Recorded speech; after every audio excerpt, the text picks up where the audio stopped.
Para a gente falar mais sobre a repercussão política desse ato, recebo agora, ao vivo, o cientista político Cristiano Noronha, que é da Arco Advice. Obrigado, Noronha, como sempre, pela presença com a gente aqui na Band News. Bem-vindo. Obrigado, Vitor. Obrigado pelo convite. O prazer estar aqui com vocês.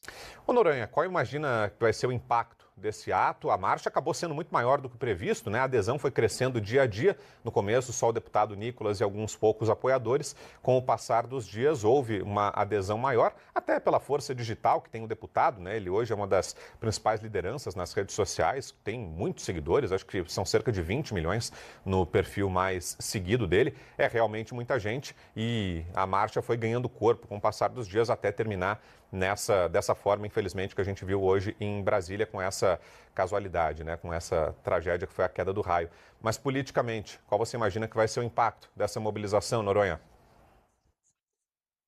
Bom, Vitor, primeiro destacar aqui que já é de conhecimento, né, do público em geral, a capacidade de mobilização, do poder que o Nicolas tem utilizando as mídias sociais, né?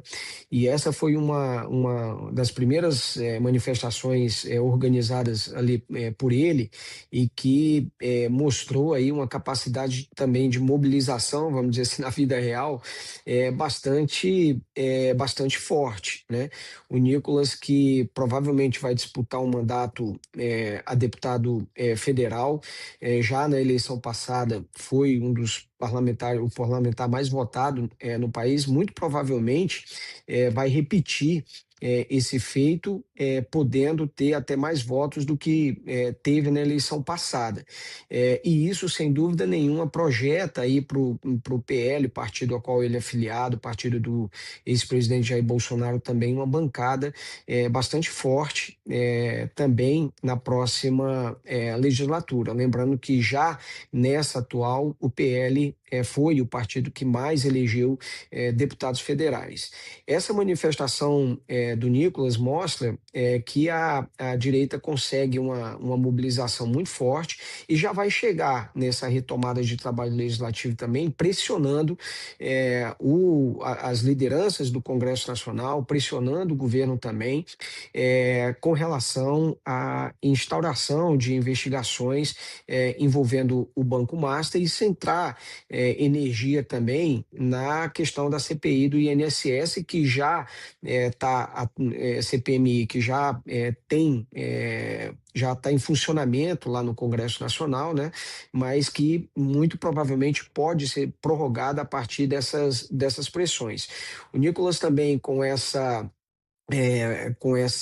mobilização toda, ele acaba também pressionando para que o presidente do Congresso, senador Davi Alcolumbre, também marque logo uma sessão do Congresso Nacional para analisar os vetos presidenciais, especificamente em relação à lei, ao projeto que o presidente Lula vetou sobre a questão da redução de penas para os condenados ali nos atos do dia 8 de janeiro, né? Então, muito provavelmente, lembrando que o Congresso Nacional tem mais essa semana de recesso, já retorna no próximo dia 2, então, sem dúvida nenhuma, essa passeata do Nicolas vai continuar repercutindo nesse retorno do Congresso Nacional. Essa pressão começou agora, né? E muito provavelmente isso continua também a partir da semana que vem, dia 2 de fevereiro, com o retorno das atividades legislativas. Agora, Noronha, um dos motes ou uma das expressões que era bastante usada pelo próprio deputado Nicolas nos vídeos de convocação e nas vezes em que ele concedeu entrevistas sobre o ato era despertar. Ele falava em acordar a militância, em mobilizar, porque a sensação que dava, e aí queria te ouvir justamente sobre isso, Noronha, é que houve uma espécie de desmobilização da direita depois da prisão do ex-presidente Jair Bolsonaro. Antes dele ser detido, os apoiadores falavam em uma reação nacional, que o Brasil pararia, que o país iria invadir as ruas caso o Bolsonaro fosse detido, e nada disso aconteceu. O ex-presidente, que já estava em prisão domiciliar, permaneceu alguns meses dessa condição, depois levado para regime fechado, e aparentemente aquela capacidade de mobilização não se demonstrou, né? A gente não viu grandes atos de rua para protestar contra a prisão, nada disso. E o deputado Nicolas, nas convocações, falava justamente sobre isso, sobre um despertar da direita, sobre acordar, sobre voltar às ruas. Você imagina que essa também acaba sendo uma consequência, Noronha? Isso volta a engajar esse grupo político daqui para frente, até o período eleitoral? Acaba sendo uma demonstração de força, de certa maneira? Qual a sua avaliação? Bom, Vitor, esse ano é um ano eleitoral. Naturalmente, essas duas principais forças do país, tanto apoiadores do presidente Lula quanto do ex-presidente Jair Bolsonaro, acredito que vão utilizar bastante desse instrumento de mobilização para tentar engajar e, obviamente, mobilizar seus eleitores, né? Então, a gente vai, nesse ano eleitoral, é possível que a gente veja esse tipo de manifestação, esse tipo de movimentação se intensificando, né? Considerando que é, como eu falei, como é ano eleitoral. Foi muito bom para a direita essa mobilização do Nicolas, como você falou, já estava há algum tempo sem organizar, e tiveram algumas que foram organizadas que foi dito ali que não tinha uma mobilização tão expressiva, né? O número de pessoas já estava bastante reduzido, e agora começa essa aí com o Nicolas. Vale ressaltar, sem a presença do ex-presidente Jair Bolsonaro, e ela ter sido tão expressiva, e ela ter crescido de uma forma orgânica ao longo desses últimos 6 dias, né?